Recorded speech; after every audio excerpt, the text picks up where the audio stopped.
What's up, Sean? What's up, guys? I'm sure there's a lot of things going on emotionally heading into this fight, but I'm curious for you, what is the most important thing here? Getting the title back or beating Merab and proving you can beat him?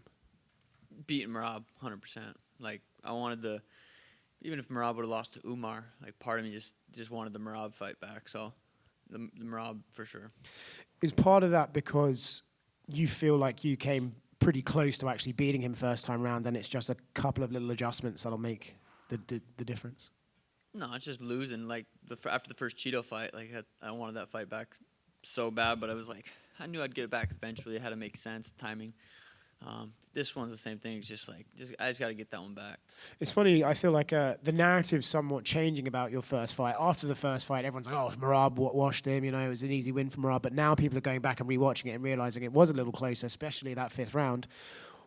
What do you feel about that first fight, and what do you think people were missing in the moment to not realize it was actually that close? Yeah, I think the second and fourth round were so dominant for him. It just kind of took over the whole fight, which I totally get. Like, I analyze my fights more than anybody, so after I rewatched it, I was like, well, that was a lot closer than people thought. But it doesn't matter if it's close, if you lose. So, yeah, I'm planning on this one not being so close. You talked about the changes you've made in your personal life, lack of social media and all that stuff. How do you feel that will actually play into the performance on Saturday, if at all? Yeah, I don't know. I guess we'll find out. But I feel just overall and a lot. And I never felt like I was in a bad place or sad place or dark place. I always felt pretty good, but I always felt like I could feel better, you know. So I think whether it helps the performance or not, like, I feel better. So that's all that matters. Physically, I think there was like a video going around of you on crutches a while back there and stuff like that. How much better do you feel for this fight than you were the first time around with Merab?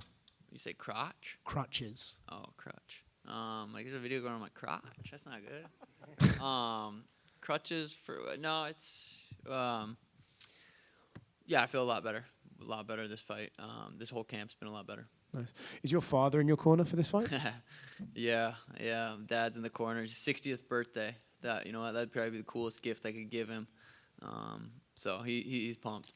Does that just make it all a little bit extra special? Just have him there, or? It does. It'll be cool. He gets nervous before the fight, so it'll be kind of, for me, it'll be kind of funny to watch him in the back, and because all the boys, all the corner, like, we've been through this so many times. Like, we're very calm in the back. It's just, another Saturday night for us, but for him, it'll be funny to watch him pretend to be calm. He'll just be like, best of luck. Sean over here. Outside of all the changes you said you've made to your life, but you had a new son, you saw your daughter get her first stripe, you're building a house. So I guess just outside of the stuff that people have been asking you about, just how's life been in general since that first fight? been good. Nothing to complain about. Had a healthy baby boy a couple weeks ago. Hey, that's just, like, all this stuff is fun, and I get to do this. Like, this is all good, but it's like that Sunday rolls around. It's like back to being dad, back to the family.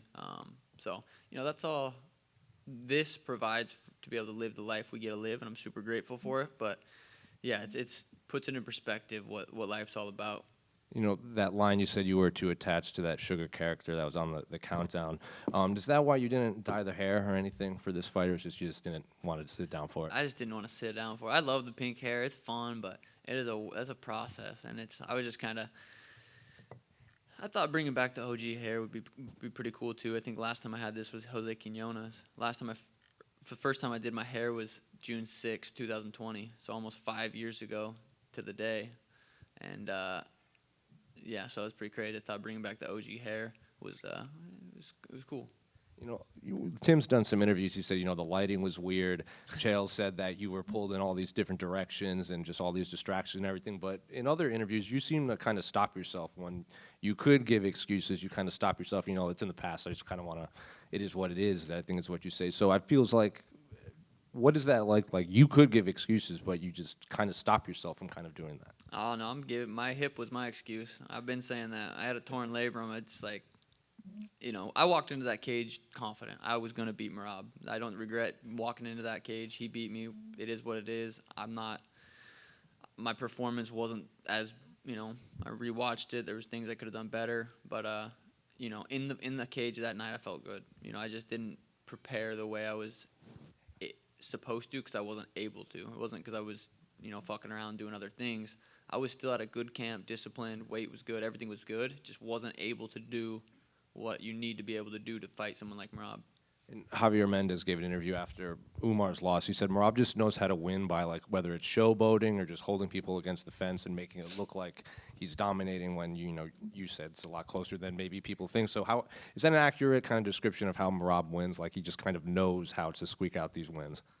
I mean, he's definitely a master at getting in positions and kind of doing enough to make it look like he's. I mean, the win streak he's on, you can't talk too much shit about it. He's crazy win streak, beating the best guys. He's winning. That's all that matters. And then there was a video of you going on, I think it was on your YouTube channels. You were watching the rematch between Nate and Conor. Was that just a coincidence? Because even Conor seemed to pick up on it on Twitter.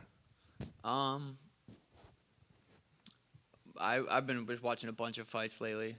I don't know. Just been watching a bunch of fights. And last one for me, Mario's welcoming Patchy Mix to the UFC. What do you make of that fight? And Patchy not only coming into the UFC, but facing against Mario. Yeah, Patchy adding to the bantamweight is sweet. Makes the bantamweight division even that much sweeter. Fighting Mario's tough. He's super tough. I know he got a lot of shit for that Jose Aldo fight, but he's on a tear. Mario is legit, very, very high level, very skilled. I'm excited for that fight. Sean over here. Any chance you could move the water bottle out of the way? Appreciate it. A lot of talk about these changes, obviously. Like, how much of that is tied into what you feel you need out of a result? Like, are you just happy that you've made positive things in your life and it's completely unrelated to whether you win or lose this fight? What was your question? Sorry. Just all kind of the changes you made. Did you make those working towards a different result, or is all these things separate in terms of the man you're trying to be and the fighter you're trying to be? Like I said before, I've always felt like I'm a happy person, but I was like, my life is everything's so perfect. I should be even a little bit. I should be more happy. Like, what can I take away to add to my happiness, to my peace? And it was just take away distractions, and that was for me as a person, not necessarily as an athlete, and want to be a better fighter. All that stuff will make me a better fighter, but it wasn't necessarily for that. Gotcha. I was talking to Dominic Cruz about all that stuff going on. He said he feels this is going to give longevity to your career, probably more so than maybe other lifestyle choices would have. Would you agree with that? Yeah, I would agree with that. I'm 30 right now. I feel like we haven't got to see me in my prime. This might be the first fight in my prime, but I want to stick around as long as possible, and longevity is on my mind every day.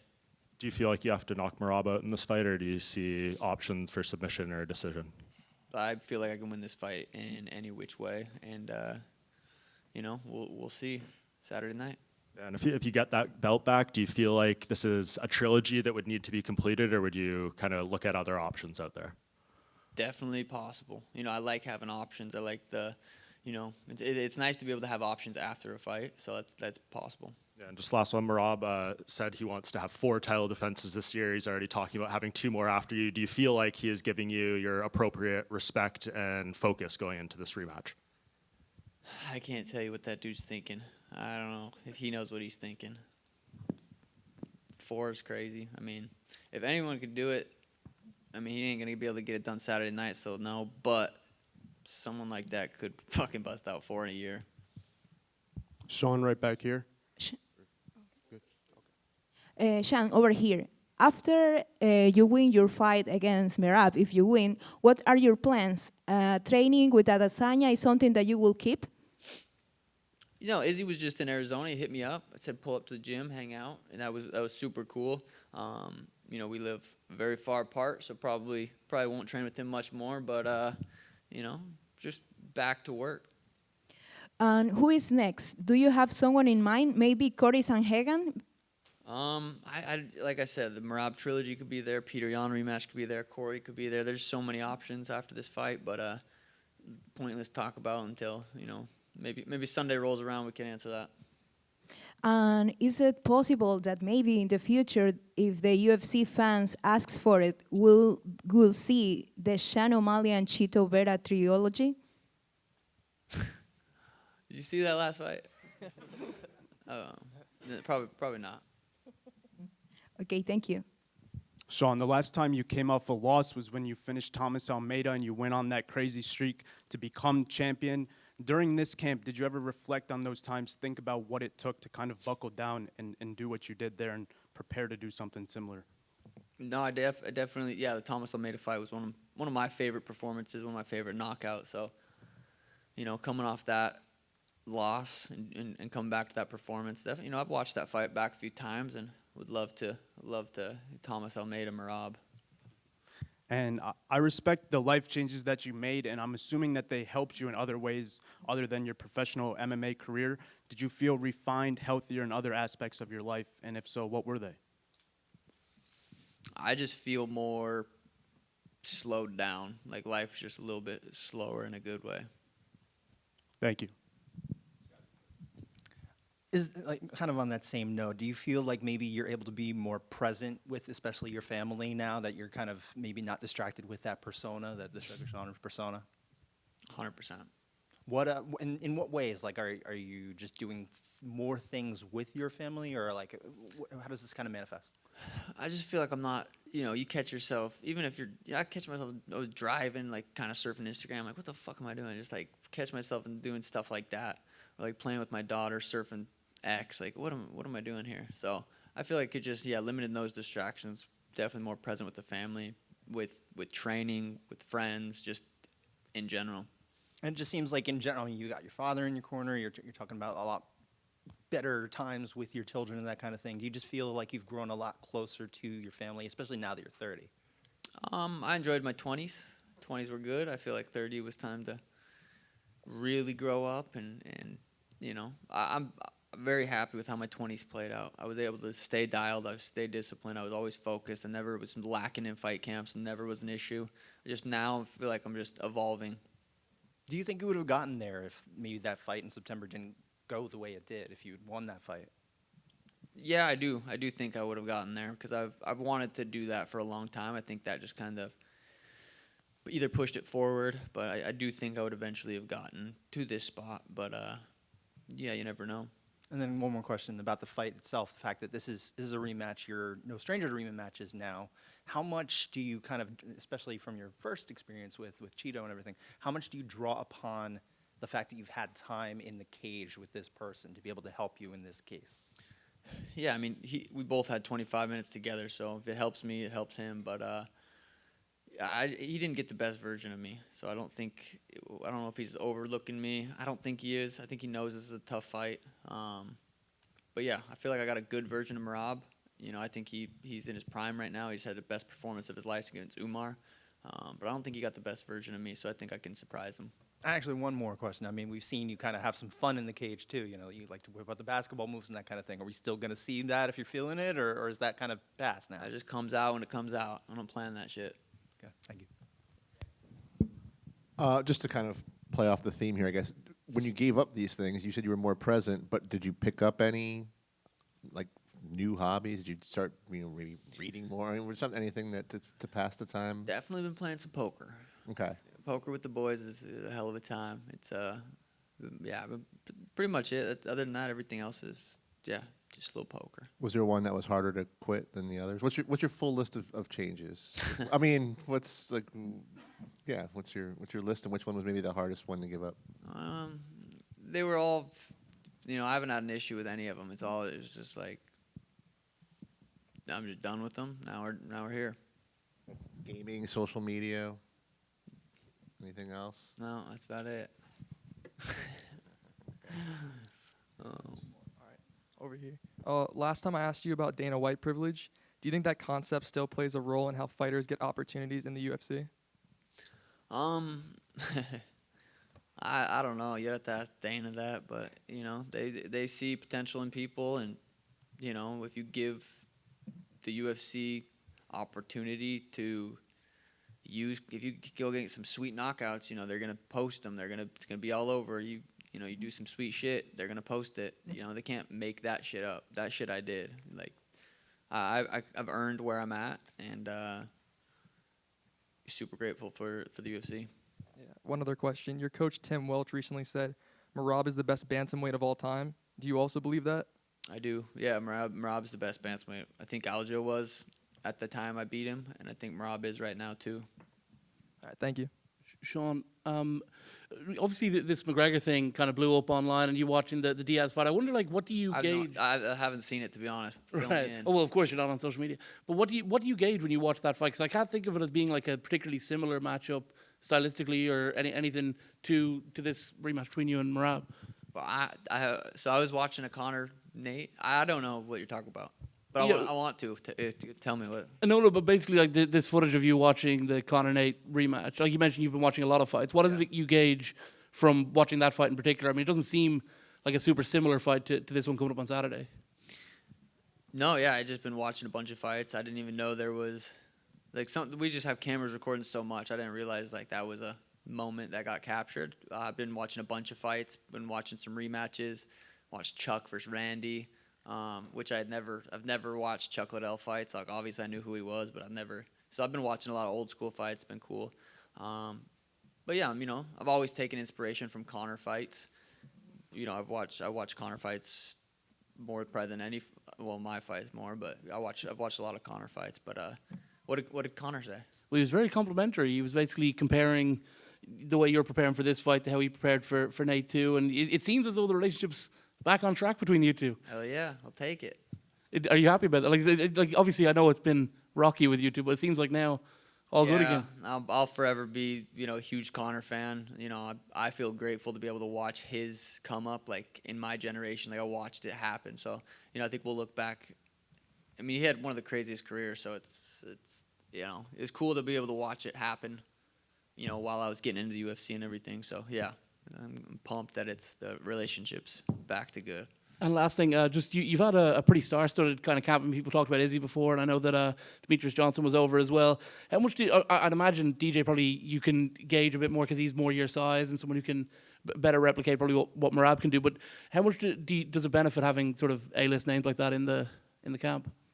Yeah, I think it's cool just for the guys that train at the gym. You see Israel Adesanya come in and take class, and you see Demetrius come in rolling the gi. Like it's just super inspiring to everybody. It was inspiring to me to see how humble they are and wanting to continue to learn. It was both we trained one session with both of them. It wasn't like, hey, what do you think? What should I do? Hey, like do this for Merab. Like it wasn't like that. It was more just kind of random, but it was really really cool. Oh, and also, do you know what's going to happen with your mate Schmitty after the fight? Is he going to get into the after party? I got a jet home at 3 a.m., brother. There's no after party this time. I'm going straight home. Thank you. Sean, over here. Looking back at your previous fight, is there a specific thing that you have learned that you think that will be crucial for this fight against Merab, the rematch?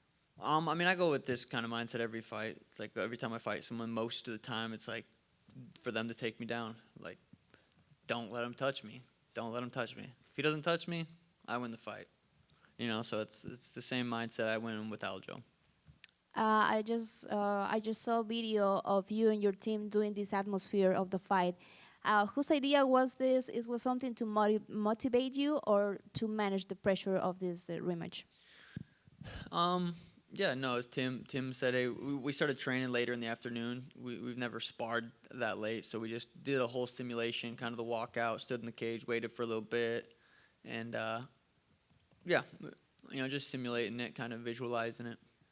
You are known as being a finisher on the first rounds. You have also a good records on this division, but also Merab is being known for his gas tank. He is going for the 5 rounds. Do you think this could go to the decision, or are you looking for finishing on the first rounds?